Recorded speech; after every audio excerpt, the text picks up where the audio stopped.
Ya, oke. Pada kesempatan kali ini saya akan membahas mengenai soal 2 praktikum hutang jangka panjang.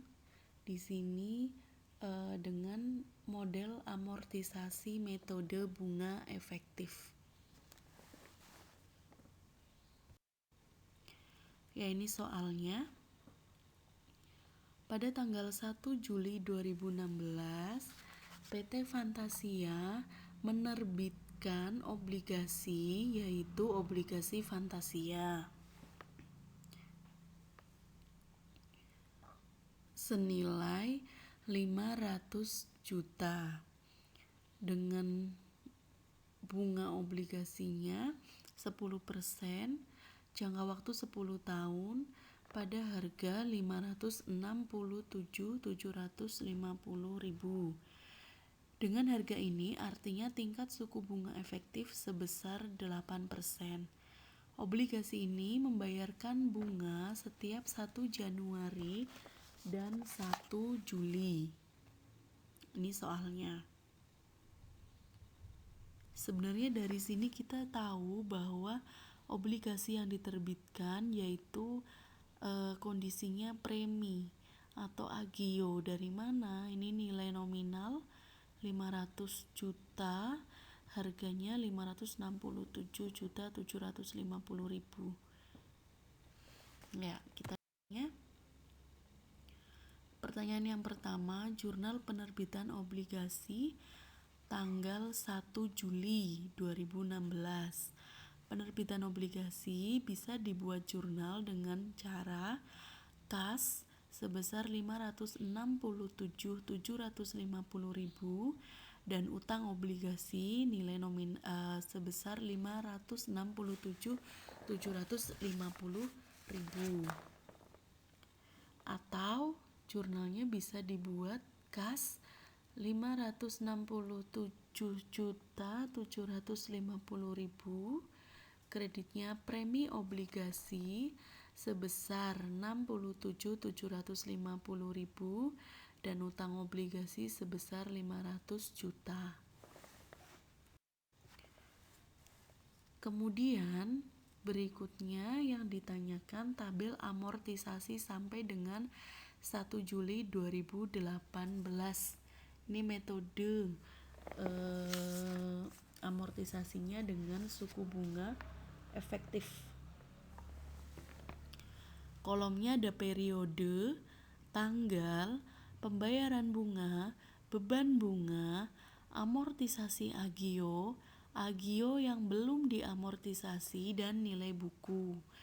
Langkah pertama, kita tulis dulu agio yang ada dan nilai buku obligasi.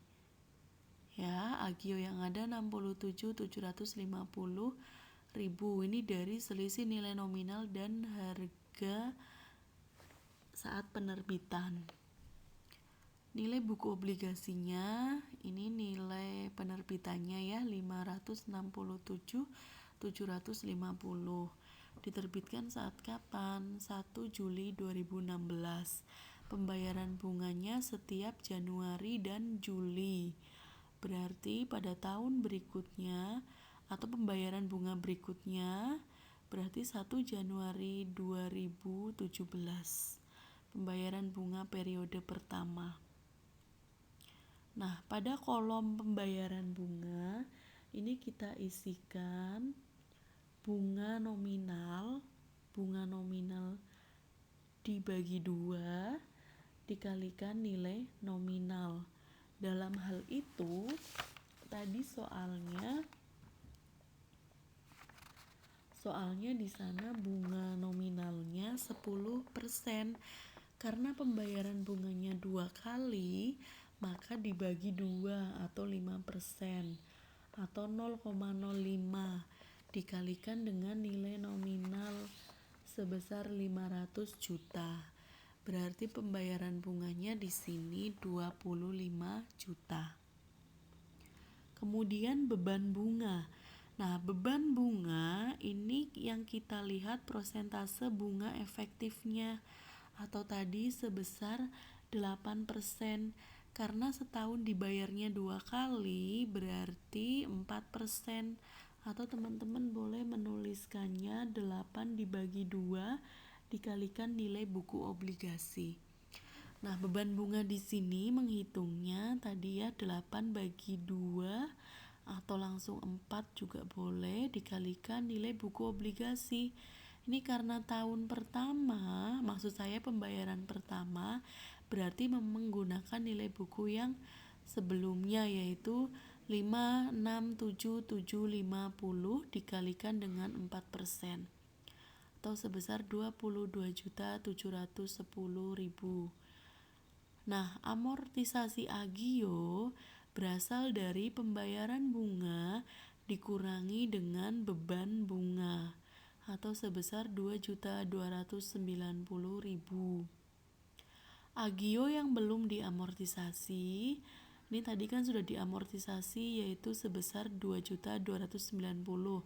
Berarti yang belum dicari dari 67.750.000 dikurangi 2.290.000 atau sebesar 65.460.000.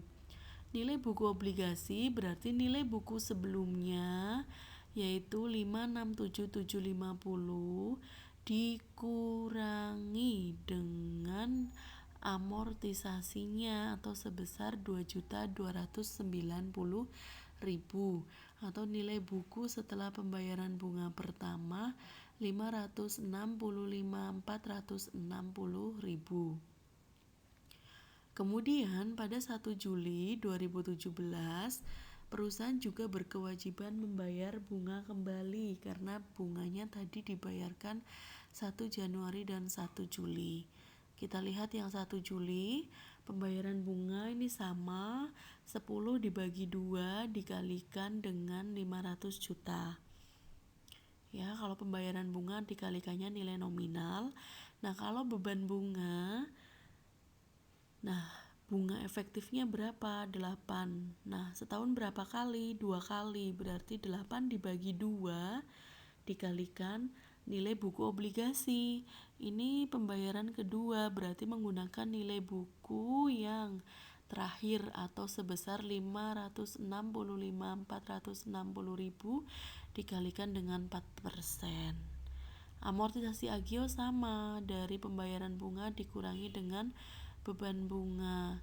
Agio yang belum diamortisasi berarti dari agio sebelumnya dikurangi dengan amortisasi agio atau sebesar 63.078.400. Nilai buku obligasi, nilai buku sebelumnya dikurangi dengan amortisasi agio atau 565.460.000 dikurangi dengan 2.381.600 atau sebesar 563.78.400.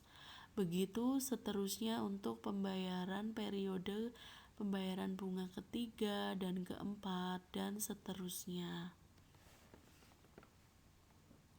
Karena ini yang diminta hanya sampai dengan Juli 2018, ya saya membuatnya hanya sampai di bulan Juli 2018. Kemudian yang diminta untuk nomor 3, kita diminta untuk membuat jurnal 31 Desember 2016. Ingat tadi kita menerbitkan obligasi di 1 Juli 2016 dengan pembayaran bunganya tiap 1 Juli dan 1 Januari. Artinya karena kita beli di 1 Juli, pembayaran bunga juga di 1 Juli, berarti ini awalnya belum dikenakan. Nah, kapan kita bayar bunga pertama kali? Yaitu di 1 Januari 2017. Nah, untuk ke 1 Januari 2017 itu ada tanggal di mana akhir tahun, yaitu membuat jurnal penyesuaian pada 31 Desember 2016. Mengakui adanya hal yang sudah menjadi beban, diakui sebagai utang. Begitu ya, jadi dibuatkan jurnalnya di sini. Ini sama saja untuk membuat pembayaran bunga untuk periode 1 Januari. Hanya karena belum dibayar, maka kita kreditnya di sini utang bunga obligasi. Debitnya beban bunga obligasi 22.710.000, utang obligasinya 2.290.000 dan utang bunga obligasinya sebesar 25 juta. Saya ulangi, beban bunga obligasinya 22.710.000, utang obligasinya 2.290.000. Nah, kreditnya utang bunga obligasi 25 juta. Nah, kenapa kreditnya utang? Karena ini belum dibayar. Baru jurnal penyesuaian. Kemudian 3B, nah saat Januari bagaimana? Ada kewajiban untuk membayar bunga. Nah, karena tadi di 31 Desember sudah dibuat penyesuaian dengan menghadirkan adanya akun utang, maka di sini utangnya kita debitkan, kita hilangkan. Utang bunga obligasi pada kas sebesar 25 juta. Kemudian 3C, 1 Juli 2017, ini pembayaran bunganya, beban bunga obligasi 22618, utang obligasi 2.381.600, kreditnya kas sebesar 25 juta. Berarti ini pembayaran bunga yang kedua. Kenapa kedua? Kita belinya di 1 Juli 2016. Pembayaran bunganya 1 Juli dan 1 Januari. Berarti 1 Juli 2016 belum dikenakan pembayaran bunga. Pembayaran bunga pertama kali itu di 1 Januari 2017. Artinya 1 Juli 2017 ini pembayaran bunga yang kedua kali. Kemudian ini yang terakhir, jurnal pelunasan obligasi. Nah, ingat ketika pelunasan, kenapa adanya amortisasi diskonto, amortisasi agio, itu tujuannya salah satunya pada akhir periode atau maksud saya saat jatuh tempo, ini utang obligasinya sesuai dengan nilai nominalnya. Nah, saat pelunasan obligasi berarti debitnya utang obligasi pada kas sebesar nilai nominal atau 500 juta. Terima kasih untuk pembahasan praktikum soal nomor 2. Jika sudah saya lihat beberapa pekerjaan teman-teman, ada yang sudah sesuai, ada yang belum. Tidak apa-apa. Jika ada yang belum dipahami dari jawaban soal nomor 2, nanti bisa kita diskusikan melalui grup. Terima kasih.